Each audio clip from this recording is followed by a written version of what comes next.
Everyone. दोस्तों, ग्रहों की श्रृंखला में आज जो बारी है वो है बुध ग्रह की। तो आज जो भी हम बातचीत करेंगे वो करेंगे बुध ग्रह के ऊपर। तो उसमें जो सबसे पहला जो लक्षण है वो ये है कि ऐसे लोगों में आपको कई बार वाणी दोष देखने को मिलता है। सबसे जो महत्वपूर्ण बात है वो अगर मैं आपसे कहूँ तो वो ये है कि जो भी आप यहाँ पे मैं आपके साथ जो भी उसके किसी भी ग्रह के लक्षण जो है वो अगर बताती हूँ तो इसका मतलब ये नहीं होता है कि सारे के सारे लक्षण जो हैं वो आपसे मैच करते हैं, लेकिन हाँ काफ़ी हद तक जो चीज़ें होंगी वो आपसे मैच करती होंगी। तो आपको इस बात पर ध्यान देना है। तो मतलब अगर किसी ग्रह से संबंधित अगर 20 लक्षण हैं तो वो 20 आपकी नेचर से, आपके बिहेवियर से, आपकी पर्सनैलिटी से मैच करेंगे, ऐसा नहीं है। लेकिन हाँ ज़्यादा से ज़्यादा करेंगे जिससे आपको समझ आ जाएगा कि ये चीज़ मेरे साथ ठीक नहीं है ना। तो उसके लिए जो सबसे पहली चीज़ जो बुध को देखने की वो ये है कि कई बार लोगों में वाणी दोष देखने के लिए मिलता है। आपने देखा होगा कि बहुत सारे लोग हकलाते हैं कई बार बोलते टाइम, है ना, या फिर जो है उन शब्द होते हैं वो बहुत ज़्यादा क्लियर नहीं होते हैं बोलते टाइम, है ना, अटक अटक के बोलते हैं। तो ये जो दोष होते हैं इस तरीके के कि व्यक्ति जो है वो अटक अटक के बोल रहा है या उसके शब्द जो है वो क्लियर नहीं है यानी तुतला रहा है वो, तो ऐसी जो दोष दिखाई देते हैं वो बुध ग्रह के कारण ही होते हैं, है ना। क्योंकि बुध जो है कहीं ना कहीं हमारे वाणी दोष को दिखाता है। उसके बाद जो चीज़ है कि अगर आपका बुध खराब है तो आपको नर्वस सिस्टम की प्रॉब्लम्स हो सकती है ना। आपको एंजाइटी हो सकती है, आपको डिप्रेशन हो सकता है, आपको मेमोरी का इशू हो सकता है, आपको थायराइड प्रॉब्लम भी बुध की वजह से ही होती है, क्योंकि थर्ड हाउस जो है वो कहीं ना कहीं बुध ग्रह से संबंधित है। तो आपका जो वही गले का भी कारक है, तो कहीं ना कहीं जो थायराइड की प्रॉब्लम होती है वो भी बुध की खराबी की वजह से ही होती है। तो और साथ ही साथ अगर आपको स्किन इश्यूज़ हो रहे हैं, है ना, स्किन पे किसी तरीके की एलर्जी हो रही है या सोराइसिस हो रही है ना, तो इस तरीके की जो चीज़ें हैं, जैसे मंगल में जो आपको स्किन के प्रॉब्लम दिखेंगे वो दिखेंगे पिंपल्स हैं, गांठें हैं, फोड़े फुंसी हैं, है ना। तो वो क्योंकि वो ब्लड की जो प्रॉब्लम है उसकी वजह से हैं। यहाँ पर जो चीज़ है बुध के साथ जो चीज़ें हैं वो स्किन इश्यूज जो हैं वो डिफरेंट हैं, वो आपकी इम्यूनिटी से कंट्रोल हो सकते हैं और बहुत सारी अदर इश्यूज हो सकते हैं, जैसे कि आपको सोराइसिस देखने को मिल सकती है, किसी तरीके की स्किन एलर्जी देखने को मिल सकती है। तो ये सारी जो चीज़ें हैं वो आपको बुध की खराबी की वजह से मिलेंगी देखने के लिए। ऐसे लोगों को कुछ लोगों को आपने देखा होगा पार्किंसन की प्रॉब्लम होती है, जैसे मतलब पूरा शरीर जो है वो हिलता रहता है व्यक्ति का, है ना, उसको अपनी बॉडी पर अपने जो बॉडी के जो नर्वस सिस्टम है उसकी खराबी की वजह से उसको अपनी बॉडी पर कंट्रोल नहीं रह जाता है। तो वो जो पार्किंसन का प्रॉब्लम है वो भी बुध की खराबी की वजह से ही होता है। कई बार जो बुध के साथ किस ग्रह का कॉम्बिनेशन बन रहा है जो आपके शरीर पर इस तरीके का इफेक्ट डाल रहा है, उसकी वजह से भी चीज़ें डिफरेंट हो जाती है, क्योंकि सबके में तो बुध एक ही घर में होगा नहीं, या फिर उसके साथ जो कॉम्बिनेशंस होंगे वो सेम होंगे नहीं। तो इसलिए कई बार जो लक्षण है वो भी लोगों में अलग अलग देखने को मिलते हैं, यानी थोड़ा थोड़ा डिफरेंस हो सकता है। उसके बाद जो चीज़ है वो ये है कि बुध की खराबी वाले लोग जो है ना वो एक तो कई बार उनमें लॉजिकल एबिलिटी नहीं होती है, वो बहुत जल्दी चीज़ों का लॉजिक को क्लियर समझ नहीं पाते हैं या समझा नहीं पाते हैं। ऐसे लोग कई बार ओवर थिंकिंग भी बहुत ज़्यादा करते हैं, मतलब हर चीज़ पे इतना ज़्यादा सोच विचार करते हैं, लेकिन फिर भी कई बार वो प्रॉब्लम सॉल्व नहीं कर पाते हैं, मतलब उनको सॉल्यूशन नहीं मिल पाते हैं, वो सिर्फ उस पर सोचते और विचारते और उधेड़-बुन करते ही रह जाते हैं। तो ऐसा भी बुध का ही जो है खराबी का जो रीज़न है वो दिखाई देता है। ऐसे कंफ्यूजन में बहुत रहते हैं, यानी डिलेमा में, कन्फ्यूज़न उनको बहुत होता रहता है, डिसीज़न मेकिंग उनकी नहीं हो पाती है। तो मतलब बार बार जो है किसी भी बात को लेंगे तो उसमें कन्फ्यूज़ हो जाएंगे, ये करना चाहिए, नहीं करना चाहिए, उसी उधेड़-बुन में उनका सारा टाइम निकल जाता है, तो वो भी एक समस्या है। उसके साथ साथ जो ऐसे बुद्ध की खराबी वाले लोग होंगे ना, उनका जो रिलेशन है वो जैसे बुआ हैं, मौसी हैं या फिर अपनी सिस्टर है, क्योंकि ये तीनों ही बुद्ध को रिप्रेजेंट करते हैं, डॉटर्स हैं ये भी बुद्ध को ही रिप्रेजेंट करते हैं, तो ऐसे लोगों के साथ आपका रिलेशन अच्छा नहीं होता है। तो ये भी जो है आपके बुद्ध की खराबी को ही शो करता है, यानी आपको कहीं ना कहीं इस चीज़ पर ध्यान देना ज़रूरी है। उसके बाद जो चीज़ होती है वो होती है कि ऐसे लोगों को ना अपनी भाषा पर कंट्रोल नहीं होता। तो ऐसे लोग जब जैसे गुस्सा आया या कुछ होगा तो ऐसे लोगों को जो है उन गाली गलौज करना, मतलब छोटी छोटी बातों की उस पर गाली गलौज करना, चीज़ों को गलत शब्दों का इस्तेमाल करना, तो ये सब चीज़ें भी बुद्ध की खराबी वाले में आपको देखने को मिल जाएगी। उसकी भाषा पर उसका कंट्रोल नहीं होता है। उसके साथ जो है आप देखेंगे कि कुछ लोगों में ना सुसाइड करने की टेंडेंसी भी आ जाती है कई बार बुद्ध जब खराब होता है तो। और कुछ लोगों की पैर हिलाने की बहुत हैबिट होती है, मतलब बैठेंगे ना आप देखो पैर वो जल्दी जल्दी जल्दी, तो वो कहीं ना कहीं आपकी एनजाइटी को, आपके नर्वस सिस्टम की वीकनेस को शो करते हैं कि आप पैर बैठे बैठे पैर हिलाए जा रहे हैं, तो ये भी एक ख़राब चीज़ है। कुछ लोग जो है आपने देखा होगा कि बैठे हैं तो बैठे बैठे नाखून ही चबाते रहेंगे अपने मुंह से, आप देखो सोचते रहेंगे कुछ ना कुछ, और उनके हाथ जो है, नाखून जो है वो हमेशा मुंह में ही रहेंगे, यानी वो कुछ ना कुछ अपना नाखून काटते हुए आपको दिखेंगे। तो वो जो लोग होते हैं वो भी बुद्ध के नेगेटिव प्रभाव से प्रभावित हुए होते हैं। हेल्थ हुआ, फाइनेंस हुआ, इस टाइप की चीज़ों से ये लोग दूर रहना पसंद करते हैं। लोगों को ऐसी चीज़ें पसंद नहीं आती हैं। कई बार डेटा एंट्री वगैरह की जो काम होते हैं वो भी ऐसे लोग ज़्यादा करने में इंटरेस्टेड नहीं रहते हैं। तो इस तरीके की जो चीज़ें हैं वो सब जो है कहीं ना कहीं बुद्ध के खराब प्रभाव को दर्शाती हैं। कई बार आपने देखा होगा कुछ लोग इतने कंफ्यूज होते हैं कि आपने लॉक लगा लिया और फिर भी आप कंफ्यूज हैं कि आपने ताला लगाया कि नहीं, और आप दोबारा से देखने चेक करने जा रहे हैं कि आपका ताला लगा हुआ है कि नहीं, या फिर आपने गैस बंद करी है कि नहीं, या फिर नमक खाने में डाल दिया कि नहीं डाल दिया।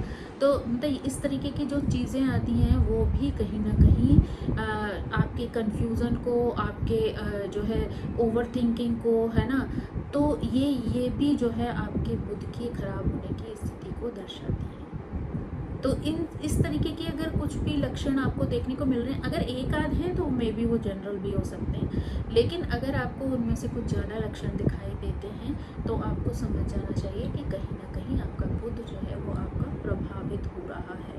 अब वो रीज़न जो है वो आपकी कुंडली है, या आपके गोचर में आए हुए ग्रह हैं, या फिर आपकी महादशा है, ये सारी चीज़ें जो हैं वो आपको चेक करनी पड़ेगी, तब आपको क्लियर होगा कि ये चीज़ें कहाँ पर ख़राब हो रही हैं। कहीं उसके साथ कोई अन्य ग्रह तो मिलकर आपको प्रभावित नहीं कर रहा है जिसकी वजह से ऐसी प्रॉब्लम, जैसी हेल्थ इश्यूज़ या इस तरीके की जो है चीज़ें आ रही हैं आपकी लाइफ में। तो वही है कि उसके लिए आपके लिए जो इम्पोर्टेंट चीज़ है वो ये है कि सबसे पहले अपनी कुंडली को समझें, नहीं समझ पा रहे हैं तो किसी की हेल्प से समझें और उसके अनुसार ही आप उपाय करें।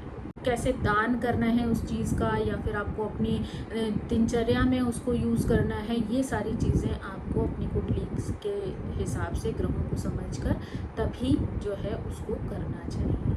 हम कुछ रेमेडीज़ की बात करेंगे, वो ज़्यादातर बहुत ही सिंपल है, कोई भी कर सकता है, पर फिर भी ये जान लेना ज़रूरी है कि आपकी जो ग्रह है वो कमज़ोर है या ख़राब है। उसके लिए आप मेरा वीडियो भी देख सकते हैं जो मैंने ऑलरेडी एक बनाया हुआ है, उसका लिंक जो है मैं डिस्क्रिप्शन में दे दूँगी, आप उसको देख लीजिए और उसी के हिसाब से निर्णय लेने के बाद ही आप कोई भी रेमेडी करें, है ना। उसके लिए एक सिंपल सी जो रोज़मर्रा में आप यूज़ कर सकते हैं, वो सबसे जो अच्छी चीज़ है वो ये है कि आप अपनी वाणी पर संयम रखें, है ना।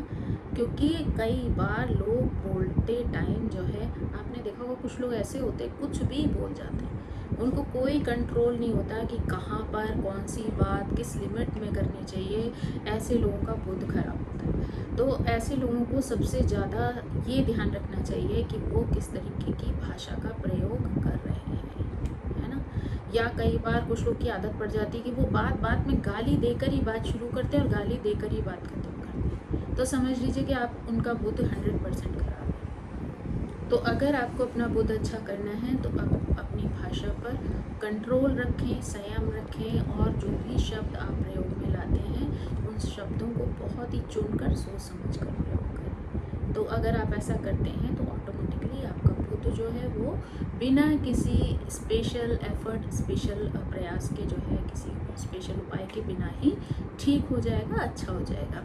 उसके बाद जो दूसरी चीज़ है, अगर आप पूजा पाठ में बहुत विश्वास रखते हैं तो आप गणेश जी की पूजा कर सकते हैं, और आप बुधवार के दिन गणेश जी को दूर्वा भी चढ़ा सकते हैं, क्योंकि गणेश जी को दूर्वा बहुत पसंद है। तो अगर आप चाहें तो आप गणेश जी की पूजा करते समय उनको दूर्वा जो घास होती है वो भी आप कलावे से बांध कर या किसी धागे से बांध कर वो उनके चरणों में रख सकते हैं, उनको चढ़ा सकते हैं। उसके बाद जो एक उपाय है वो भी बहुत ही सिंपल है कि आप क्या करें कि मंगलवार की रात को कुछ जो है मूंग ले लें, 1-2 मुट्ठी, जो भी आपको ठीक लगे अपनी क्वांटिटी के अनुसार, उसको आप पानी में भिगो दें और बुधवार को सुबह आप उन्हें पंछियों को खिला दें, है ना।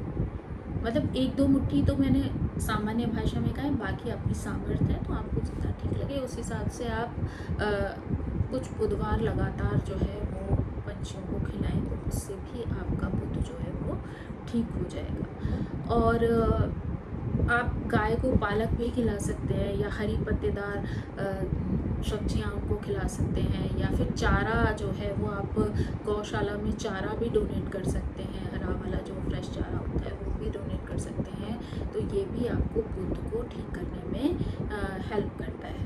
उसके बाद जो है वो आप छोटे छोटे बच्चे जो हों उनको आप पढ़ाई के सामान दे सकते हैं, पेन, पेंसिल, कॉपी, इस तरीके की चीज़ें भी आप डोनेट कर सकते हैं। जो क्योंकि बुध जो है उसको राजकुमार माना गया है, छोटा बच्चा माना गया है, तो आप उनको, और बुध जो है वो ज्ञान का, पढ़ाई का भी कारक है ना, तो आप उसको जो है वो बुद्धि का कारक है, तो बुद्धि ऑब्वियसली जिसके पास होगी वो पढ़ाई लिखाई से संबंध तो उसका होगा ही होगा। तो ऐसे में आप पढ़ाई से रिलेटेड जो चीज़ें हैं वो भी डोनेट कर सकते हैं बच्चों को। और उसके साथ आप छोटी छोटी कन्याएं जो होती हैं उनको भी बुध का कारक माना जाता है, तो आप उनको भी ऐसे सामान भी दे सकते हैं, हरी चुन्नी दे सकते हैं आप, जो है उनको जो श्रृंगार का सामान होता है वो भी छोटी छोटी कन्याओं को दे सकते हैं, है ना। वो भी बुध को अच्छा करने में बहुत हेल्प करती हैं। आप मूंग की दाल का हलवा जो है वो कन्याओं को बांट सकते हैं। कहते हैं कि मूंग की दाल का हलवा जो है वो भी बहुत अच्छा होता है आपके बुध को अच्छा करने के लिए। तो आप बुधवार के दिन छोटी छोटी कन्याओं को मूंग दाल का हलवा भी बांट सकते हैं। उसके बाद जो है, अगर आपका ग्रह सिर्फ वीक है अच्छा, बहुत अच्छी जगह बैठा है, सब कुछ है, लेकिन वीक है, तो आप उसके लिए ग्रीन कपड़े पहन सकते हैं, और अगर वो ख़राब है तो आप ग्रीन कलर के कपड़े डोनेट कर सकते हैं। तो उस हिसाब से आप देखें। साथ ही साथ आप ग्रीन पेन का, अगर आपको एनर्जी बढ़ानी है बुध की और ग्रह अच्छा है आपका, तो आप एनर्जी बढ़ाने के लिए ग्रीन कलर के पेन का इस्तेमाल भी कर सकते हैं। जो भी पढ़ाई लिखाई का काम करें उसमें ग्रीन कलर का जो पेन है उसका यूज़ करें, है ना। और ग्रीन कलर का सामान जो है वो भी आप कन्याओं को दे सकते हैं। उसके बाद आपने देखा होगा कि जो क्या नाम है, घर होते हैं आजकल हमारे यहाँ, जो जितने भी हिंदू फैमिलीज़ हैं, हम सब में एक विश्वास होता है तुलसी माता को जल देने का। तो आप लोग तुलसी का पौधा लगाएंगे तो उसमें भी इतनी एनर्जी होती है कि वो भी ग्रीन होता है, तो वो भी आपके बुध को ठीक करने में आपकी जो है मदद करता है ना। तो आप जो है उसको, उसकी हेल्प भी ले सकते हैं। और और आप जो है बुध को सही करने के लिए, बुध को ठीक करने के लिए जो है बुध का मंत्र जाप भी कर सकते हैं। जैसे कि आप ओम ब्राम प्रीम ब्रोम सा बुधाय नमः, इसका जाप भी जो है आप माला कर सकते हैं इसकी, उससे भी आपको बहुत हेल्प मिलेगी। जो आपने देखा होगा कि जो तोते होते हैं ना हरे कलर के, उनको भी आप जो है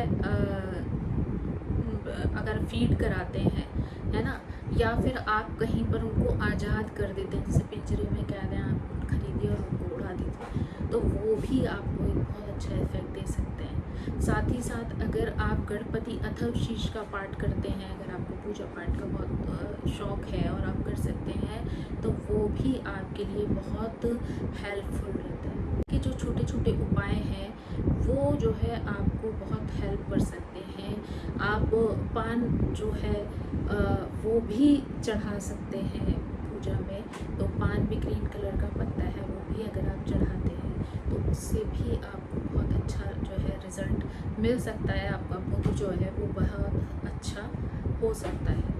तो इस तरीके से ये जो कुछ उपाय हैं जो बहुत ही सिंपल हैं, जिन्हें करने से मुझे नहीं लगता कि इनमें से कोई भी उपाय ऐसा है जिसका कोई भी साइड इफ़ेक्ट आपके ऊपर पड़ सकता है। लेकिन फिर भी अगर आपको डाउट हो तो आप अपने किसी भी विद्वान के साथ बातचीत करके उसके बाद इन उपायों को अपने जीवन में कर सकते हैं, तो वो आपको बहुत हेल्प करेंगे, है ना। तो इसी के साथ जो है मैं इस वीडियो को यहीं पे विराम देती हूँ और आप सबसे रिक्वेस्ट करती हूँ कि प्लीज़ मेरे चैनल को सब्सक्राइब करें, लाइक करें, शेयर करें, कमेंट करें। आपकी कोई सजेशन हो तो वो मुझे प्लीज़ कमेंट बॉक्स में दें। Thank you, bye.